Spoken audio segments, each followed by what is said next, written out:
Hi there, Simon from simonwoods.com. Two apologies to start with. First of all, the state of my teeth and my tongue, both of which are a bit on the reddy black side because I've already been tasting the wine. That's the second apology. Normally when I do these tastings you get the results straight from the horse's mouth, as it were. I don't think of myself as a horse, I think of myself as sort of like a little prancing pony type of figure. But anyway, these wines, these 6 wines, and along with a few others, which you can't see because I've already tasted them, from a region called Castilla y Leon, which is, I suppose, northern, central, western Spain. There's a bit called Galicia, which is a bit above Portugal, and then there's a pass that goes through, and then you go through that, and then you're in this Castilla y Leon region. Most of the wines, all the wines I've got here are red, but it doesn't mean there aren't any good whites there. I've had a terrific Rueda, I've had a really nice Godeo. I think of Godeo as being more on that other side of the pass in Galicia, but there was one from a region called Bierzo. Now I've got 2 reds from that region, actually I'll start with those. This is what called Lado 0.8 from Villafranca, Alberto Alvaro Lado. Anyway, the 2007 Crianza, and it says 8 months in barrel. Now I had 2 other wines from these, but this was like the entry level, and I preferred this to. I thought this one did its job better, or just as well as the other 2. And what I like about it is it's got this lovely smoky, meaty character. It's already 3 and a bit years old, and so it's got a little bit, it's relaxed into its bottle, but you're still left with this meaty, vigorous, young, spicy wine. And it does 8 months in barrel has calmed it down a little bit, but it has that character of a young horse, a pony like me. Soft, generous, juicy. The grape here is a grape called Mencia. Or Mencia, I suppose it should be. If you go over to the border in Portugal, it's known as Jaén. And it reminds me sometimes of a cross between Cabernet Franc for tar-like fragrance and a bit of black currant fruit, and Syrah, because it's got a slightly more meaty blackberry edge as well. And it's seeing both of those sides here. Looks pretty good, and yeah, it's had 8 months in barrel. It's pretty nice as an oaked wine as well. So. But I thought that was pretty good. Anyway, next one. We have got a heavier bottle here, so it must be better. Caracedo Bierzo from the Bodega del Abad, because I'm a bad.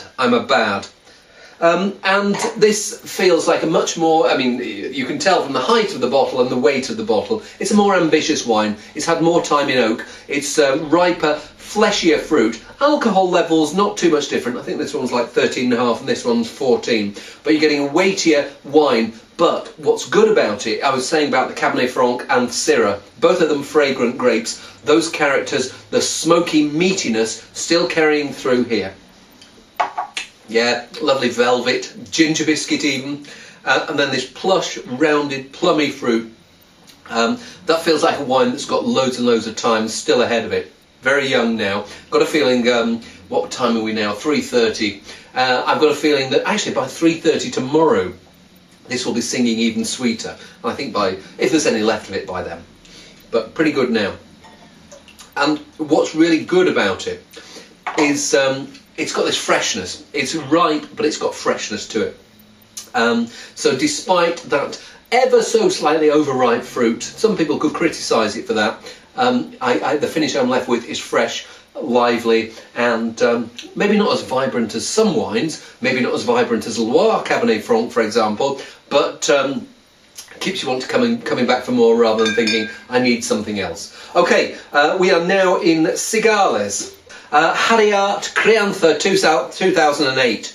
Now, there's a couple of DOs in Castilla y Leon, Toro and Cigales. They're right next door to each other, and they both use Tempranillo. Tempranillo is the main grape of Rioja. It's also the main grape of Ribera del Duero. We'll get onto that in a moment. I'm not sure whether for Cigales it has to be 100% Tempranillo. He said burping, but this one is. And let's give it a whirl. Now you think of the name Toro, and it sounds rich, fleshy, bull-like. There's something of that character here.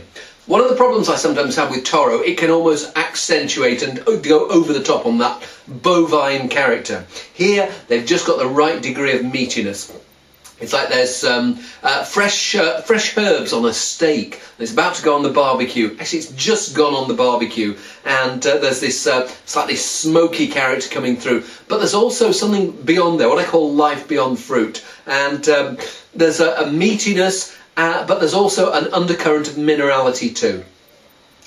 It's rich and it's hearty, but it's still got freshness. And I feel like I want to drink it rather than just like say, okay, you're nice, you're big, can you go and calm down in a corner? I like that. Next three, Ribera del Duero. I was saying before about Tempranillo. Tempranillo is the main grape of Ribera del Duero. I think it's got to be 75% Tempranillo or something like that. Or I think what different names have they got? Tintofino or Tinta del Pais, I think, in the region. But a lot of people will be using the certainly 90, 95%, even 100% Tempranillo for their wines. Not sure of the makeup of these. But first one I've got here is called Filos Bodegas de Blas Serrano.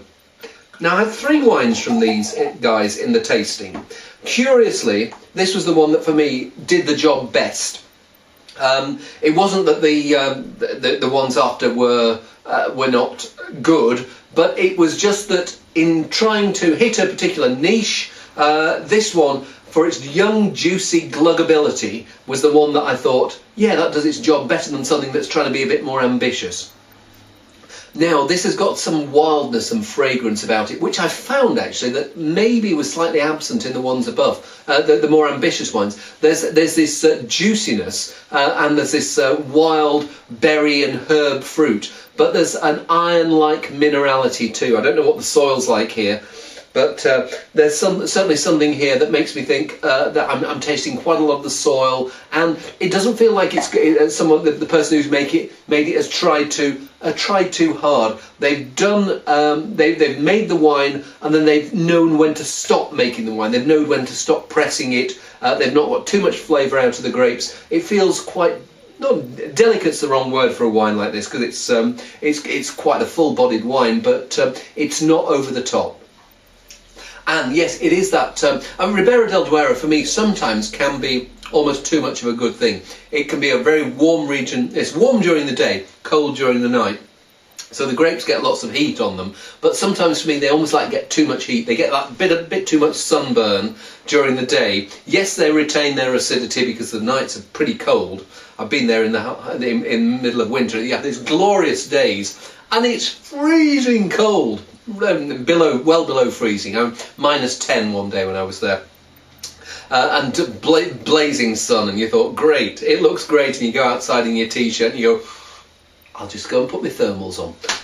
But here, you are getting freshness, which is something that I find absent in quite a few Ribera del Dueros. Nice wine. Okay, final two from the same bodega, Carmelo Rodero, and I had three from these guys. And again, there was what I call a Cuvée Cojones, big beefy bottle and big beefy wine. I mean, this is a big enough bottle, but the other one was, honestly, it felt like a magnum. So I've got the one that's called a Roble.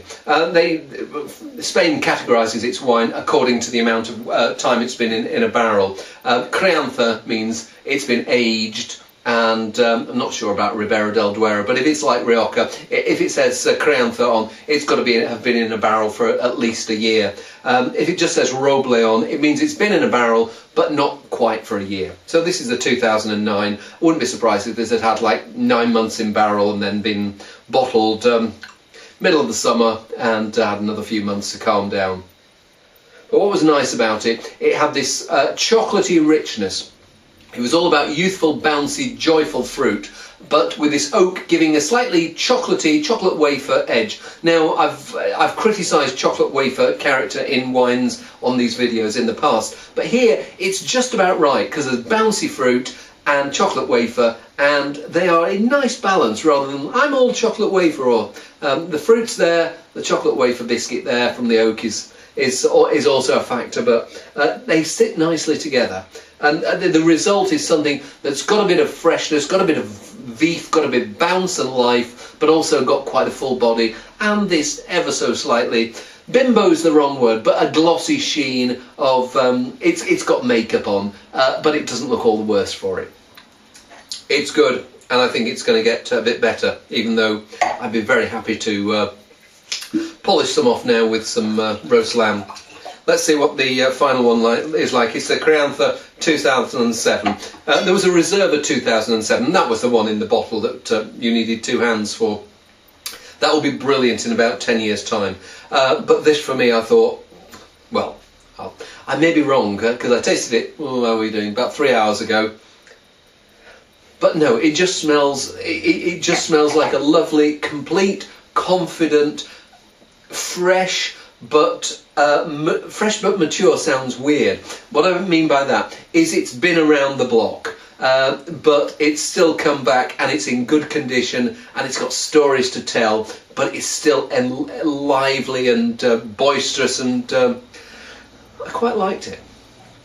It's got juiciness, it's got freshness, it's got slightly stern minerality, I was going to say. There's something there that makes you know that it's come from a place rather than a process. There's the character of Tempranillo. There's this wild berry and a little bit of strawberry, a bit of orange peel in there too. But it's more like what goes on when you've, well, I spat it out. I did swallow some earlier, but it feels like there's a wine that's got lots and lots of potential, but also lots and lots of heart and passion, and I just think it's absolutely delicious. I mean, it feels like wine that, yeah, it's got another 5 years at least ahead of it, but now it's singing so sweetly that I'm going to have another drink.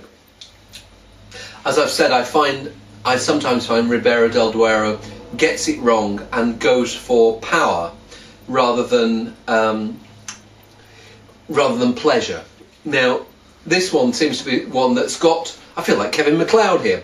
It has got a bit of power, but the pleasure factor is just so much greater that I'm going to go off now and drink all the whole. No, I'm not going to go and drink the whole bottle, but I will certainly be making sure that when I cook the lamb this evening, that that's probably the bottle that we're going to start off, and we may not even get on to any of the other bottles. See you soon.